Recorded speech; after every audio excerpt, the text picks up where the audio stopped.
अस्सलामुअलैकुम दोस्तों, क्या आप जानते हैं कि दुनिया की सबसे कदीम और इसरार अंगेज़ तहजीबों में से एक आज भी अपनी साइंसी, माशरती और तिजारती महारतों के साथ हमारी हैरत का बाइस है। आज की वीडियो में आप जानेंगे इंडस वैली सिविलाइजेशन के बारे में। हड़प्पा और मोइंजोदेड़ो के शहर, drainage system, urban planning, daily life, agriculture और राइटिंग सिस्टम, सब कुछ जो शायद आपने पहले कभी ना सुना हो। यकीन करें, ये वीडियो देखने के बाद आप इंडस वैली सिविलाइजेशन के हर राज और हर हकीकत को जानना चाहेंगे, इसलिए वीडियो को आखिर तक जरूर देखें। दोस्तों, क्या आप जानते हैं कि दुनिया की सबसे कदीम सिविलाइजेशन, अर्बन सिविलाइजेशन में से एक, आज भी अपनी तरक्की और तिजारती महारतों के लिए मशहूर है?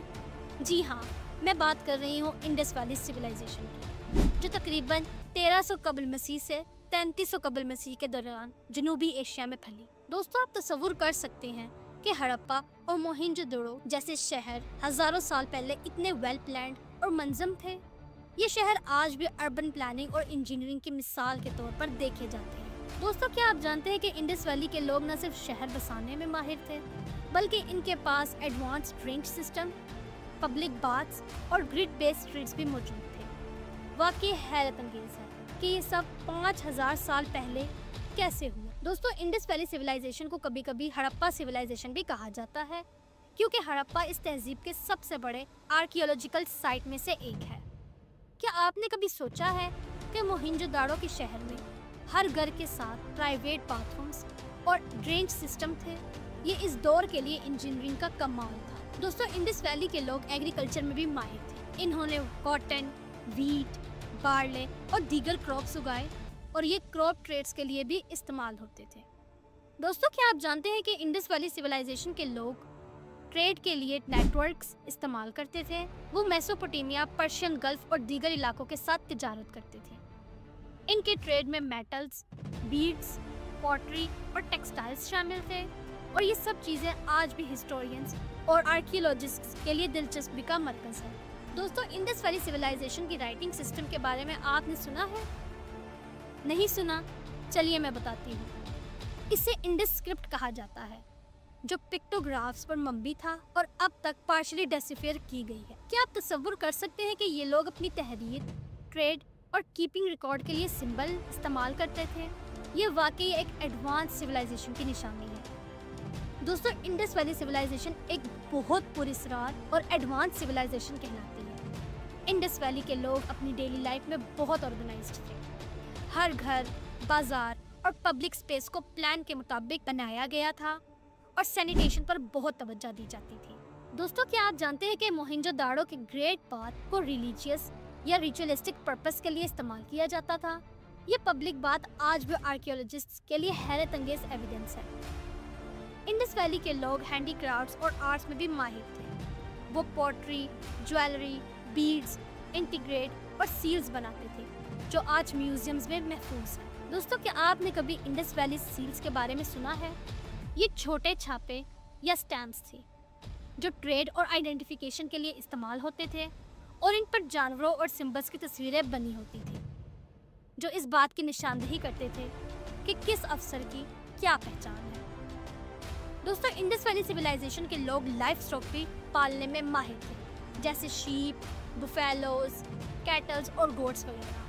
ये ज़िंदगी के मुख्तलिफ पहलुओं में इस्तेमाल होते थे। दोस्तों, इंडस वैली के लोग मेटलर्जी में भी बहुत माहिर थे। वो कॉपर, ब्रॉन्ज और गोल्ड का इस्तेमाल करते थे और ऑर्नामेंट्स और टूल्स और वीपन्स बनाते थे। दोस्तों, इंडस वैली के लोग रिलीजियन और रिचुअल्स में भी फाल थे। वो मदर गॉडेस और फर्टिलिटी डाइटीज की इबादत करते थे, और बाज़ मकामात पर आल्टार्स और रिचुअल ऑब्जेक्ट्स मिलते थे। दोस्तों, क्या आप तसव्वुर कर सकते हैं कि ये लोग अर्बन प्लानिंग, आर्किटेक्चर और रिलीजियस बिलीफ्स को यकजा करके सिटी डिज़ाइन करते थे? वाकई ये सिविलाइजेशन अपने वक्त से बहुत आगे है। इंडस वैली के लोग फिशिंग और हंटिंग में भी माहिर थे, और वो रिवर्स और सराउंडिंग फॉरेस्ट से ग़िज़ाई वसाइल हासिल करते थे। दोस्तों, क्या आप जानते हैं कि मोहिंजोदाड़ो और हड़प्पा में स्ट्रीट्स हमेशा नॉर्थ साउथ और ईस्ट वेस्ट की डायरेक्शन में ग्रेड पैटर्न के मुताबिक बनाई गई थी? ये प्लानिंग आज भी एडमायर की जाती है। दोस्तों, इंडस वैली के लोग पोट्री में बहुत स्किल्ड थे। वो जार्स, पोट्स, कुकिंग वेजल्स और डेकोरेटिव आइटम्स बनाते थे। जो ड्यूरेबल और ब्यूटीफुल दोनों होते थे। दोस्तों, क्या आपने कभी पहले सोचा है कि इंडस वैली फिगरेंट्स क्या चीज़ है?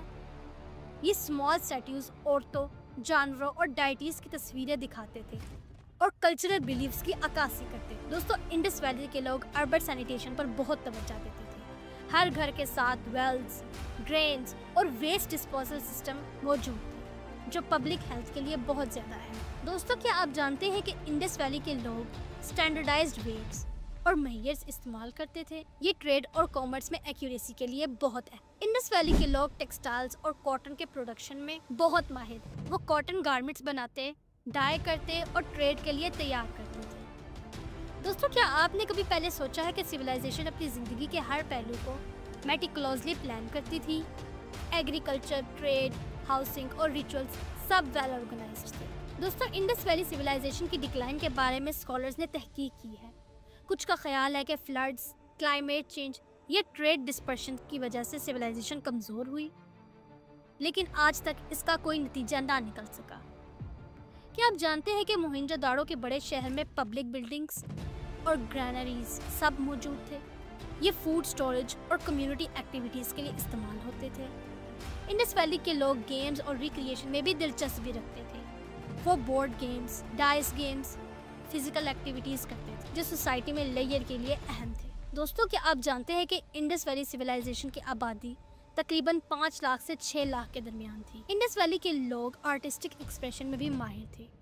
पोट्री, बीड्स, ऑर्नामेंट्स और सील्स, इनकी क्रिएटिविटी एस्थेटिक्स देखने को मिलती थी। क्या आपने कभी पहले सोचा है कि ये सिविलाइजेशन अपने वक्त के लिए सोशल इक्वालिटी के असूलों पर भी कायम थी? सिटी सेक्शन ऑर्गेनाइज्ड और वेल प्लान थे। इंडस वैली के लोग एग्रीकल्चर के लिए एडवांस इरिगेशन टेक्निक्स इस्तेमाल करते थे और रिवर्स के पानी को एफिशिएंटली मैनेज करते थे।